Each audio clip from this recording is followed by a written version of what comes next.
Is an oath anything like a New Year's resolution? On the surface, they might seem similar. Both are promises made for the future.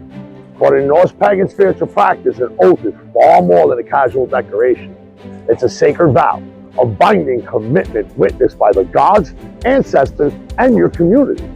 With Yule upon us, there's no better time to explore the weight of these promises, the ancient traditions behind them, and why they still matter today.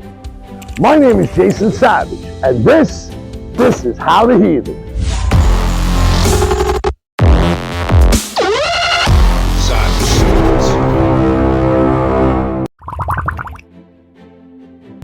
Oath rings, or arm rings, held immense significance in Norse society, serving both spiritual and societal purpose. Imagine a large, intricately crafted ring of silver or gold, worn around the forearm or kept in sacred spaces such as temples. These rings were more than jewelry.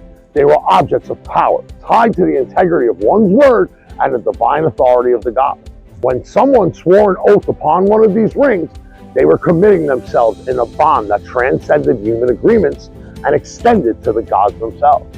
To break that bond was considered one of the gravest sins, punishable by societal disgrace and even divine retribution. Oath rings were central to important ceremonies, often overseen by a goti, a chieftain or a priest. Individuals would place their hands on the ring while swearing allegiance, resolving disputes, or formalizing legal agreements. These rituals weren't just about law or governance, they were sacred acts. The ring itself symbolized the eternal and unbreakable nature of the promise, reinforced by the presence of divine witnesses. These oaths formed the foundation of trust within the community, ensuring cohesion and order in a world where one's word truly defined their worth. Our understanding of oath rings is enriched by archaeological discoveries that provide glimpses into their use and significance. One of the most notable finds comes from Uprakta, a prominent religious site in Sweden. Among the artifacts uncovered there was a silver arm ring, believed to have been used in ceremonial practices. Its presence in such a sacred context strongly suggests its role in oath-swearing rituals, connecting the object directly to religious observances. Other remarkable discoveries include the Galloway Hoard in Scotland, a treasure trove of Viking artifacts that include silver arm rings. These rings are not only stunning examples of craftsmanship, but also indicators of their ceremonial and societal importance. Most recently, archaeologists in Norway uncovered a burial mound near Gillestad containing multiple silver oath rings, buried alongside weapons and ceremonial artifacts. This find offers a fascinating glimpse into how these rings represented both spiritual and social status, even in death. I discussed this incredible discovery on my How the Heathen channel a few months ago on TikTok, highlighting how such finds illuminate the importance of oath in Norse culture. Hoard discoveries like the Kuadale Hoard in England and the Harby Hoard in Denmark further support the idea that arm rings were more than just decorative. Their presence in burial sites, temples, and ceremonial caches points to their widespread significance across the Viking world. These rings weren't just accessories, they were tangible symbols of honor, trust, and the sacred power of one's word. Poetic Traditions of the Norse also emphasizes the profound importance of oaths and the objects tied to them. The Urbaga saga provides a vivid example of how oath rings were used in religious and legal contexts. In the saga, an oath ring is described as being kept in a temple, large enough to fit around the arm of the goti. Participants in ceremonies would place their hands on the ring while swearing oaths, invoking the gods as witnesses to their promises.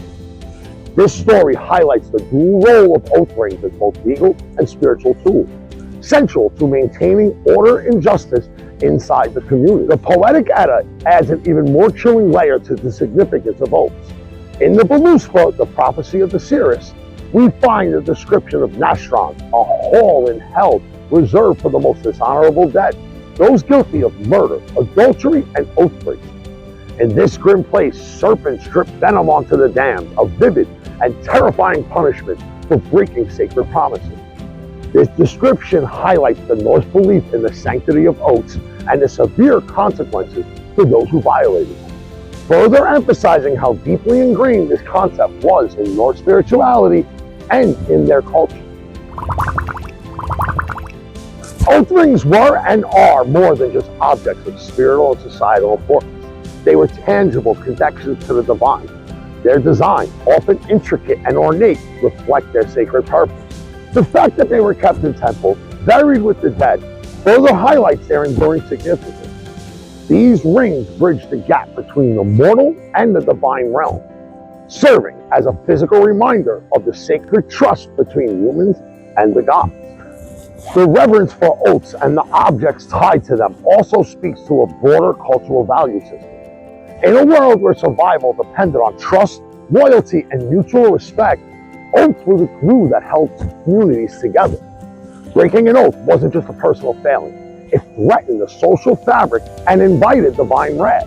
The very existence of places like Nastron in the Norse cosmology reflects the immense weight placed on one's word and the objects that sanctify them. Through the combination of historical accounts, archaeological discoveries, and poetic traditions, it's clear that oath rings were central to the Norse way of life. These rings symbolize the sacredness of promises and the unbreakable bonds of honor and loyalty. To truly understand the Norse worldview, you must grasp the importance of oaths and the rings that help sanctify them. Oath Night, celebrated during Yule, carries a significance far greater than a New Year's resolution. Unlike the fleeting promises often made at the turn of the calendar year, Yule, as the time of deepest winter, is a season of reflection and renewal, making it the perfect moment to declare promises with true intent and purpose. These oaths are not casual goals or aspirations. It is a solemn and binding commitment witnessed by the gods, ancestors, and one's community. They are sacred vows that tie the individual's honor to their words, connecting them to the timeless values of integrity and accountability. On Oath Night, the atmosphere is charged with reverence as participants gather to make their promises in a formal and spiritual manner. Often, these oaths are sworn using ceremonial objects such as a drinking horn, a ritual tool, or even in the presence of symbolic fire. Invoking the gods and ancestors as witnesses highlights the gravity of the moment, ensuring that the promise is not just a personal commitment, but one that carries spiritual weight. While a New Year's resolution might fade with time, an oath made during Yule is a powerful declaration of intent, meant to endure through the trials of the coming year. It is a tradition that strengthens not only the individual, but also the bonds within the heathen community, reinforcing the sacred trust that defines this path. An oath is more than a fleeting promise. It's a sacred bond, rooted in honor and witnessed by the gods. Unlike a resolution that can fade, an oath endures, shaping your path and your soul. If you're making any oaths this Yule season, let me know in the comments. Are you using the spiritual path to improve your life? Because to me, that's what heathenry is all about.